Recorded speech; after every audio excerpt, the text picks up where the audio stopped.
मुख्यमंत्री पुष्कर सिंह धामी ने बुधवार को मुख्यमंत्री आवास से मुख्यमंत्री स्वरोजगार योजना के तहत 3,848 लाभार्थियों के बैंक खातों में 33.22 करोड़ रुपए की धनराशि का ऑनलाइन वितरण किया है। इस दौरान मुख्यमंत्री ने लाभार्थियों से संवाद करते हुए कहा कि राज्य सरकार का संकल्प है कि उत्तराखंड का युवा नौकरी ढूंढने वाला नहीं बल्कि नौकरी देने वाला बने। उन्होंने कहा कि यह योजना पलायन रोकने, रिवर्स माइग्रेशन को बढ़ावा देने और स्थानीय स्तर पर रोजगार सृजन में प्रभावी भूमिका निभा रही है। मुख्यमंत्री ने बताया कि योजना के तहत अब तक 35,000 से अधिक लाभार्थियों को ऋण सुविधा दी जा चुकी है। 1,389 करोड़ से अधिक का ऋण वितरण हुआ है और करीब 64,966 नए रोजगार सृजित हुए हैं। योजना की सफलता को देखते हुए वर्ष 2025 से मुख्यमंत्री स्वराज योजना 2.0 शुरू की गई है, जिसमें सब्सिडी की सीमा बढ़ाकर 30% तक कर दी गई है। मुख्यमंत्री पुष्कर सिंह धामी ने कहा कि सब्सिडी की राशि सीधे बैंक खातों में ट्रांसफर करना सरकार की पारदर्शी और भ्रष्टाचार मुक्त कार्य प्रणाली का प्रमाण है।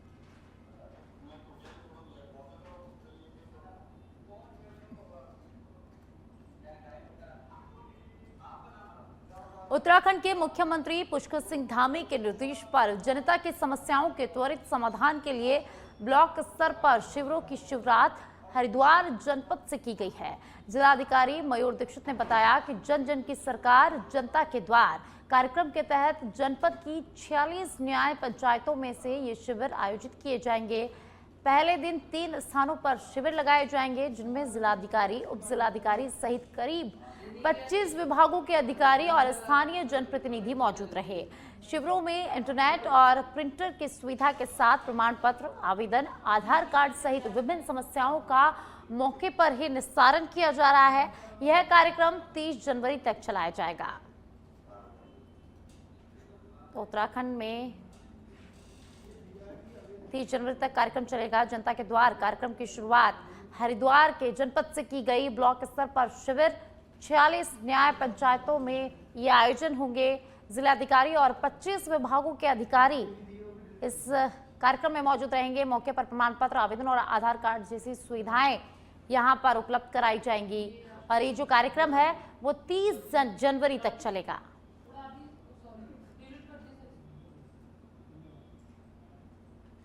देशव्यापी क्रम में आज से पूरे जनपद में जन जन की सरकार जन जन के द्वार कार्यक्रम शुरुआत की जा रही है और आज 17 दिसंबर को आप देख सकते हैं कि यहाँ पे बाजरा ब्लॉक में कार्यक्रम शुरू किया जा रहा है, जिसमें कि करीबन 25 डिपार्टमेंट यहाँ पर उपस्थित हैं और उनके द्वारा जो स्थानीय समस्या है उसको लेकर यहाँ पर विभिन्न स्टॉल्स आदि लगाई गई हैं, टेबल्स लगाई गई हैं, जिसमें कि उनके विभागीय अधिकारी, फील्ड लेवल के कर्मचारी मौजूद हैं, साथ ही स्थानीय जनप्रतिनिधिगण और साथ ही यहाँ की स्थानीय जनता जो न्याय पंचायत द्वारा हमने कैंप आयोजित कर रहे हैं वो भी यहाँ पर मौजूद है और ये काफी दिन तक चलेगा कैंप। और मौसम अभी कोहरे का है, लेकिन जैसे जैसे दिन और बढ़ेगा हम और भी यहाँ पे अधिकारियों की प्रेजेंस और इसको सुनिश्चित करेंगे कि शाम तक जितनी भी समस्या हमारे को प्राप्त होती है सभी का समय पर निस्तारण किया जाए और मौके पर ही लोगों को लाभ दिया जाए। जैसे किसी की पेंशन रुकी हुई हो, किसी की कोई प्रमाण पत्र बनना हो या और भी कोई कार्य होने, तो सभी लोग यहाँ पर कार्य कर सकते हैं। यहाँ पर इंटरनेट आदि की सुविधा, प्रिंटर आदि की सुविधा मौजूद है ताकि किसी को कोई फॉर्म आदि भरना हो तो यहाँ पर ही मौके पर ही भरा जा सकता है। और ये शिविर हमारे 30 जनवरी तक रहेंगे। सभी 46 न्याय पंचायतों में चलाए जाएंगे ये कैंप्स। आज 3 जगह हमारे जनपद में कैंप्स लग रहे हैं और आने वाले समय में जैसे जैसे और कैंप्स लगेंगे हमारा कोशिश ये है कि सभी जगह सैचुरेशन करा जाए, कोई भी लाभान्वित छूटे ना, सभी योजनाओं के बारे में उसको पूरी जानकारी मिल सके। इसीलिए सभी डिपार्टमेंट के लोग यहाँ पर डिपार्टमेंट की स्कीम्स के बारे में भी जानकारी देंगे। तो इसकी सूचना देने की जो प्रक्रिया वो ये है कि हमने सभी मीडिया के माध्यम से भी, स्थानीय जनप्रतिनिधियों के माध्यम से भी इस जो शेड्यूल है रोस्टर उसको प्रसारित किया है। आने वाले समय में हम सभी समाचार पत्रों के माध्यम से भी इसको देंगे, साथ ही सोशल मीडिया और व्हाट्सएप ग्रुप्स के माध्यम से भी इसका प्रचार करेंगे। किसानों के साथ हमारे ब्लॉक के जो अधिकारी हैं वो समन्वय स्थापित कर रहे हैं। ग्राम प्रधान की ये जिम्मेदारी बनती है कि उनके क्षेत्र में अगर कोई भी व्यक्ति किसी योजना से अभी अछूता है, उसको लाभ नहीं मिल रहा है, तो वो उनको हमारे ब्लॉक से या उनके कर्मचारियों से संपर्क कराकर इस कैंप में जरूर लाएं। जनता से ये अपील है कि जैसा माननीय मुख्यमंत्री जी की मंशा है कि इस कार्यक्रम के माध्यम से सैचुरेशन अचीव किया जाए, सभी योजनाओं का लाभ जितने लोगों को दिया जा सकता है उनकी उसको कंप्लीट किया जाए, तो अधिक से अधिक लोग इस कैंप्स में आए और इस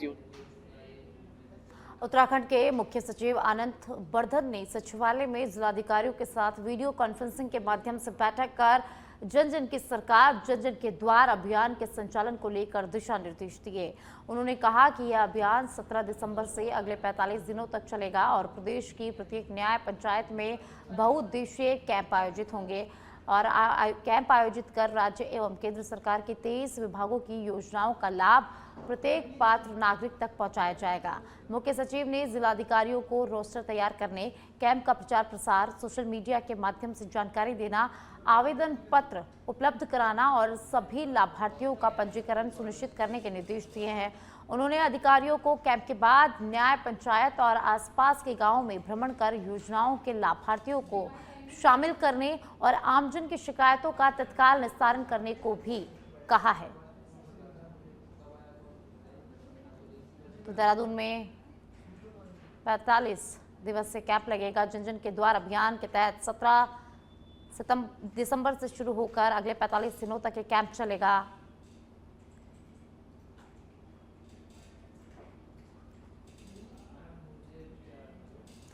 देहरादून में नगर निगम की व्यवस्थाओं को लेकर कांग्रेस ने भाजपा पर सीधा हमला बोला है। कांग्रेस प्रदेश प्रवक्ता गरिमा दसोनी ने कहा कि शहर की स्थिति आसमान से गिरे और खजूर में अटके जैसी हो गई है। उन्होंने आरोप लगाया कि parade ground, Gandhi park, Raipur, Doiwala और धर्मपुर जैसे इलाकों में हर जगह कूड़े के ढेर लगे हुए हैं, लेकिन सफाई व्यवस्था पूरी तरह से चरमराई हुई है। गरिमा दसोनी ने कहा कि नगर निगम के भीतर आपसी समन्वय पूरी तरह से खत्म हो चुका है। यहां तक कि भाजपा के पार्षद भी अपने ही मेयर और बोर्ड के खिलाफ खड़े नजर आ रहे हैं। उन्होंने सवाल उठाया कि निगम का पैसा आखिर जा कहाँ रहा है। स्ट्रीट लाइट, सीसीटीवी और महिला सुरक्षा के दावे केवल कागजों तक सीमित है। साथ ही उन्होंने आरोप भी लगाया कि सुभाष रोड क्षेत्र में दुकानदारों से कमर्शियल कूड़ा उठाने के नाम पर 1500 रुपए की मांग की जा रही है, जो पूरी तरह से अव्यवस्थित और मनमानी व्यवस्था को दर्शाता है। तो देहरादून में नगर निगम की व्यवस्थाओं को लेकर सवाल खड़े हुए हैं। कांग्रेस नेता ने भाजपा पर निशाना साधा है। आमजन से गिरे और खजूर में अटके, ऐसा कांग्रेसी नेता का कहना है। सफाई व्यवस्था यहां पर पूरी तरह से चरमरा गई है। तो कांग्रेस ने देहरादून में नगर निगम की व्यवस्थाओं पर सवाल उठाए हैं। देहरादून के लोगों का हाल तो ये है कि आसमान से गिरे और खजूर में अटके। गामा से हमें निजात मिली नहीं थी कि अभी सौरभ थपलियाल जी हमारे सर पर मेयर के रूप में बैठा दिए गए हैं, लेकिन जिस तरह से जो दृश्य देखने को मिल रहा है, आप चाहे परेड ग्राउंड में देख लीजिए, चाहे गांधी पार्क में देख लीजिए, चाहे स्ट्रीट लाइट से नालों खालों की बात कर लें, कूड़े का ढेर लगा है। चाहे आप रायपुर की तरफ चले जाएं, चाहे डोईवाला की तरफ चले जाएं, चाहे धर्मपुर की तरफ चले जाएं, कूड़े के ढेर से निजात नहीं मिल पा रही है और आपस में समन्वय नहीं दिखाई पड़ता। लगातार हम मीटिंग्स में देख रहे हैं कि कांग्रेस के पार्षद या दूसरे दलों के पार्षद तो छोड़िए, स्वयं भाजपा के पार्षद अपने ही मेयर को और अपने ही बोर्ड को घेरते हुए दिखाई पड़ रहे हैं। ऐसे में पैसा कहां जा रहा है नगर निगम का, ये समझ में नहीं आ रहा है। स्ट्रीट लाइट्स के दावे और वादे किए गए थे। खास तौर पर जरूरी ये महिला अपराध को लेकर है कि महिलाएं ताकि सुरक्षित महसूस करें, इसलिए सीसीटीवी कैमरे होने बहुत जरूरी है और लाइटिंग की पूरी व्यवस्था होनी जरूरी है। गड्ढों से हमें फुर्सत नहीं मिली है, सड़कों के गड्ढों से कूड़ा उठान नहीं हो रहा है। और अब तो मेरी जानकारी में आया है कि कमर्शियल जो कूड़ा उठान हो रहा है सुभाष रोड की तरफ, वहां 1500 रुपये प्रति दुकानदार मांगा जा रहा है। तो ये किस तरह के रेट्स हैं, ये समझ से परे है। प्रदेश सरकार के अवैध अतिक्रमणों को लेकर सतत कार्रवाई कर रही है। भाजपा प्रदेश महामंत्री कुंदन परिहार ने कहा कि सरकार सार्वजनिक स्थानों पर अतिक्रमण नहीं होने देगी और हाईकोर्ट के आदेश व गाइडलाइन का सम्मान और पालन करेगी।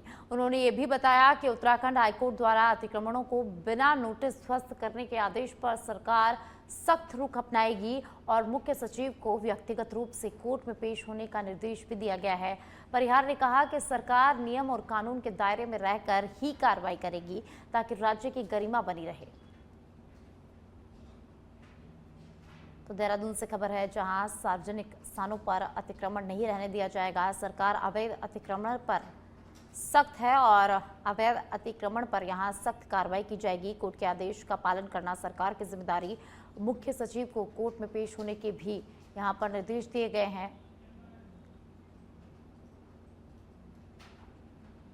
देखिए, जो अतिक्रमण का मामला है, हम समझते हैं कि उसमें सरकार का ये प्रयास है कि सार्वजनिक स्थानों पर हो या फिर किसी अन्य क्षेत्र में हो, इस प्रकार का अतिक्रमण ना हो।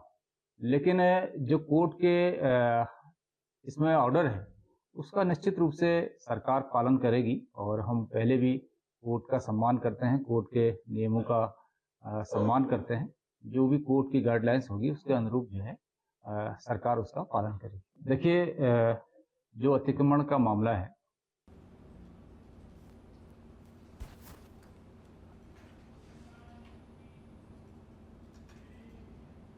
मुख्यमंत्री के निर्देश पर प्रदेश में जन जन की सरकार जन जन के द्वार अभियान 17 दिसंबर 2025 से अगले 45 दिनों तक चलेगा। इसके तहत न्याय पंचायत और ग्राम पंचायत स्तर पर विशेष कैंप आयोजित किए जाएंगे, जहां आम जनता को केंद्र और राज्य सरकार की जन कल्याणकारी योजनाओं का लाभ सीधे दिया जाएगा। इस अभियान में राजस्व, ग्राम्य विकास और पंचायती राज, कृषि, समाज कल्याण समेत कुल 23 विभाग भाग लेंगे। मुख्यमंत्री पुष्कर सिंह धामी ने कहा कि कैंप के माध्यम से लोगों की समस्याओं का मौके पर ही समाधान किया जाएगा और योजनाओं की जानकारी देकर पात्र लाभार्थियों को लाभान्वित भी किया जाएगा। उन्होंने ये भी कहा कि जिन स्थानों पर कैंप पूरे नहीं हो पाएंगे, वहां अभियान की अवधि बढ़ाई जाएगी ताकि किसी भी नागरिक को परेशानी न हो। देहरादून में क्रिसमस और नए साल के दौरान मसूरी और देहरादून में पर्यटकों की बढ़ती भीड़ को देखते हुए ट्रैफिक पुलिस ने 20-21 दिसंबर से नया ट्रैफिक प्लान लागू करने का निर्णय लिया है। इसके तहत मसूरी में पर्यटक वाहनों को शहर के भीतर प्रवेश नहीं दिया जाएगा और भीड़ बढ़ने पर कुठाल गेट से शटल सेवा शुरू की जाएगी। मसूरी की पार्किंग 70% भरने पर पर्यटक वाहनों को किंग क्रैग पार्किंग में खड़ा कर शटल सेवा से भेजा जाएगा, जबकि किंग क्रैग और गज्जी बैंक पार्किंग भर जाने पर प्लान सी और प्लान डी लागू होंगे। देहरादून शहर में भीड़ बढ़ने पर राजपुर रोड और अन्य मार्गों पर ट्रैफिक डाइवर्ट किया जाएगा। ट्रैफिक पुलिस ने कहा कि इन व्यवस्थाओं से पर्यटकों और स्थानीय लोगों को सुगम आवागमन में मदद मिलेगी। देखिए, लास्ट ईयर की भांति इस बार भी हमने शटल सर्विस को एक विकल्प के रूप में रखा है। अगर जो हमारे प्लान ए, बी, सी हैं, डाइवर्जन प्लान है, पार्किंग प्लान है, तो अगर उनमें बहुत ही ज़्यादा रश आता है टूरिस्ट का, तो हम शटल सर्विस को हम स्टार्ट करेंगे। उसकी पूरी तैयारी जिला प्रशासन के साथ मिलकर। देहरादून पुलिस ने सुरक्षा व्यवस्था को मजबूत करने और संदिग्ध गतिविधियों पर नजर रखने के उद्देश्य से शहर में विशेष चेकिंग अभियान चलाया, जिसके तहत करीब 5000 व्यक्तियों और 4000 वाहनों की जांच की गई। पुलिस की अलग अलग टीमों ने नगर और देहात क्षेत्रों में निजी और सार्वजनिक वाहनों की चेकिंग की और बाहरी राज्यों से आने वाले लोगों से पूछताछ भी की। यह अभियान रेलवे स्टेशन, बस अड्डों, मॉल, शॉपिंग कॉम्प्लेक्स और अन्य भीड़भाड़ वाले इलाकों में चलाया जाएगा। सुरक्षा के मद्देनजर डॉग स्क्वाड और BDS टीम को भी तैनात किया गया, जबकि संदिग्धों के दस्तावेजों की जांच के साथ यातायात नियमों का उल्लंघन करने वालों के खिलाफ चालान की कार्रवाई भी इस दौरान की गई है। देखिए, चेकिंग का एक जो सिस्टम है वो रैंडम रूप से चेकिंग के लिए बताया गया। देखिए, अंतर्राज्यीय जो हमारे बॉर्डर चेक पोस्ट है, वहाँ तो हम रूटीन में करते ही हैं, बट अभी जो हाल फिलहाल कुछ घटनाएं देश में विभिन्न स्थानों पर हुई, खासकर दिल्ली को देखते हुए मद्देनजर इसको चेकिंग का प्रारूप थोड़ा चेंज किया गया। इसको रैंडम रूप से विभिन्न स्थानों पर सर्किल वाइज सुपरविजन में रखा गया है और कोशिश ये की गई है कि एक ही स्थान पर रिपीटेड चेकिंग ना हो और समय भी परिवर्तित करके कभी लेट नाइट है, कभी अर्ली मॉर्निंग या डे टाइम में रखा गया। शॉर्ट पीरियड रखे गए 1 से 1.5 घंटे।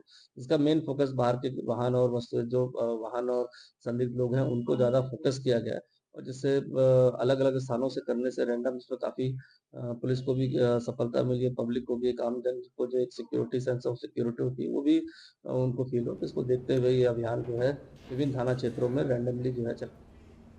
चलिए खबरों में आगे बढ़ेंगे और अब रुद्रपुर से खबर है, जहां नगर निगम ने कचरा प्रबंधन को लेकर एक अनोखी पहल शुरू की है। नगर निगम द्वारा एकत्र कचरे से मजबूत और आकर्षक कुर्सी व बेंच तैयार की जा रही है। यह पहल महापौर विकास शर्मा के नेतृत्व में की जा रही है। महापौर ने बताया कि कचरे से बने ये उत्पाद पानी और धूप से खराब नहीं होंगे और सार्वजनिक स्थानों पर लंबे समय तक उपयोग में लाए जाएंगे। साथ ही उन्होंने कहा कि रुद्रपुर को इंदौर मॉडल पर स्वच्छ बनाया जाएगा। वहीं नियम तोड़ने वालों पर 10,000 रुपए का चालान होगा, जबकि कचरा फेंकते हुए फोटो भेजने पर शिकायतकर्ता को 100 रुपए का इनाम भी इस दौरान दिया जाएगा। तो रुद्रपुर से खबर है, जहां नगर निगम की एक अनूठी पहल देखने को मिली है। कचरे से यहां कुर्सी और बेंच बनाई जा रही है। कचरे को इकट्ठा किया जा रहा है, उसके बाद उसकी कुर्सी और बेंच बनाई जा रही है। और अब कचरा फैलाने वालों पर सख्ती है। कचरा फैलाने वालों पर 10,000 का जुर्माना लगाया जाएगा और इसके साथ ही जो कचरा फेंकने वालों की फोटो भेजेगा उसे 100 रुपए का इनाम भी दिया जाएगा। रीयूज और रिड्यूस लगातार इसमें काम कर रहा है और इसी के तहत हमने जो हमारा प्लास्टिक कचरा निकलता है, जो प्लास्टिक की पन्नी आती है, उससे हमने बेंच बनाना शुरू किया है। आप देख रहे हैं कि हमने 84 किलो का ये बेंच बनाया है, जो बरसात में भी खराब नहीं होगा, हैवी है, कोई चोरी भी नहीं कर पाएगा और एक अच्छा स्ट्रक्चर बनकर तैयार हुआ है। ये अभी बेंचेज और बन रही हैं, इसको हम सार्वजनिक स्थानों पर लगाएंगे, जहाँ भीड़ रहती है वहां पर लगाने का हम इसको काम करेंगे। और आगे भी नगर निगम अभी और भी जो वेस्ट चीजें हैं उनसे क्या क्या प्रोडक्ट बनाने हैं उन पे हम काम कर रहे हैं, क्योंकि अभी मीडिया में आज बहुत। रुद्रपुर नगर के समग्र विकास को नई दिशा देते हुए महापौर विकास शर्मा ने वार्ड संख्या 37 दरिया नगर और वार्ड संख्या 16 न्यू शांति कॉलोनी में विकास कार्यों का विधिवत शिलान्यास किया। दरिया नगर में मुख्य मार्ग पर नाला निर्माण और न्यू शांति कॉलोनी में तेजपाल के आवास से धर्मेंद्र चंद्रा के आवास तक सीसी सड़क और नाली निर्माण कार्य का शुभारंभ पूजा अर्चना के साथ किया गया, जिसमें बड़ी संख्या में वार्डवासी उपस्थित रहे। इस अवसर पर महापौर ने कहा कि उनके 9 महीने के कार्यकाल में करोड़ों रुपए के विकास कार्य धरातल पर उतरे हैं और नगर निगम को कई बड़े पुरस्कार भी मिले हैं। उन्होंने कहा कि अब केवल काम दिखाई देगा, बहाने नहीं, और आगामी 25 दिसंबर को मुख्यमंत्री पुष्कर सिंह धामी रुद्रपुर को 33 करोड़ रुपए की विकास योजनाओं की सौगात देंगे। महापौर ने सभी वार्डों में समान रूप से विकास कार्य कराए जाने और रुद्रपुर को प्रदेश का नंबर 1 शहर बनाने के लिए नगर निगम की प्रतिबद्धता यहां पर दोहराई है।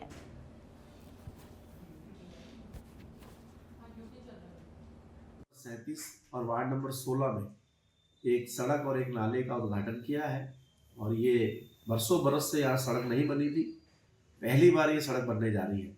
लोग काफ़ी लंबे समय से इस सड़क के बनाने की मांग कर रहे थे और अब ये सड़क बनकर पूर्ण हो जाएगी।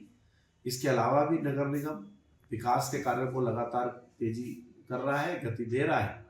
हम लोग अब तक 10 करोड़ 48 लाख के टेंडर निकाल चुके हैं और लगातार निर्माण कार्य जारी है।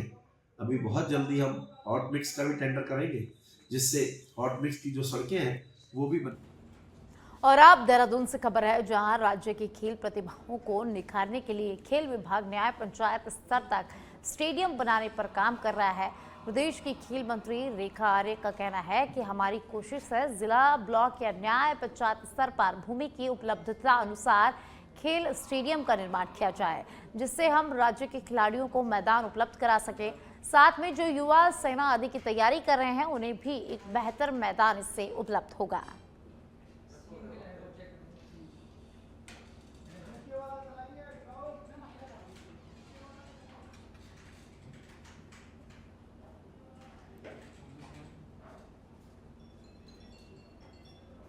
रुद्रपुर में मंडी निदेशालय परिसर के पास खड़ी एक क्रेटा कार में अचानक आग लग गई। बता दें कि आग लपटे उठते ही कर्मचारियों और स्थानीय लोगों ने फायर सिलेंडर की मदद से आग पर काबू पा लिया और बड़ा हादसा यहां पर टल गया है।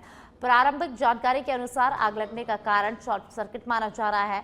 इस घटना में कोई जनहानि नहीं हुई है, लेकिन कार पूरी तरह से क्षतिग्रस्त हो गई है। घटना का लाइव वीडियो सोशल मीडिया पर तेजी से वायरल हो रहा है। तो रुद्रपुर से खबर है, जहां एक खड़ी क्रेटा कार में भीषण आग लग गई। स्थानीय लोगों और कर्मचारियों ने सतर्कता दिखाई और सिलेंडर से, पानी के सिलेंडर से आग पर काबू पा लिया। देहरादून में केंद्र सरकार द्वारा मनरेगा का नाम बदलकर जी राम जी करने वाले बिल के संसद में पेश होने के बाद राजनीतिक हलचल तेज हो गई है। विपक्षी पार्टियों ने बिल पर जमकर विरोध किया। वहीं उत्तराखंड के पूर्व मुख्यमंत्री हरीश रावत ने कहा कि इस बदलाव से महात्मा गांधी राष्ट्रीय रोजगार योजना की आत्मा प्रभावित होगी और भक्तों के नाम के स्थान पर प्रभु का नाम प्रयोग करना सही नहीं है।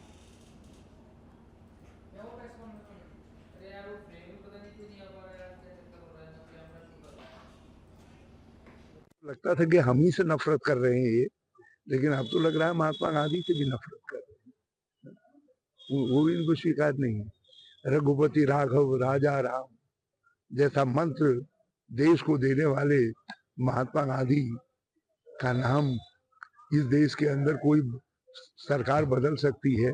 ये फिर राम तो भक्त के थे, राम जो है, और महात्मा गांधी हनुमान की तरीके से राम के भक्त थे, और राम ने तो स्वयं कहा है कि भक्त का जो अपमान करेगा वो मेरा अपमान कर रहा है। तो ये भाजपा की मति खराब हो गई है। इन्होंने जो है, अरे भगवान श्री रामचंद्र जी के नाम पर कुछ भी नाम रख लो ना। मैं तो कह रहा हूँ उत्तर प्रदेश का नाम ही जो है राम प्रदेश कर दो, हमको क्या दिक्कत है, हम तो ताली बजा देंगे। लेकिन तुम जो है ये इस तरीके से योजनाओं को बदलने का काम कर रहे हो, ये स्वीकार नहीं।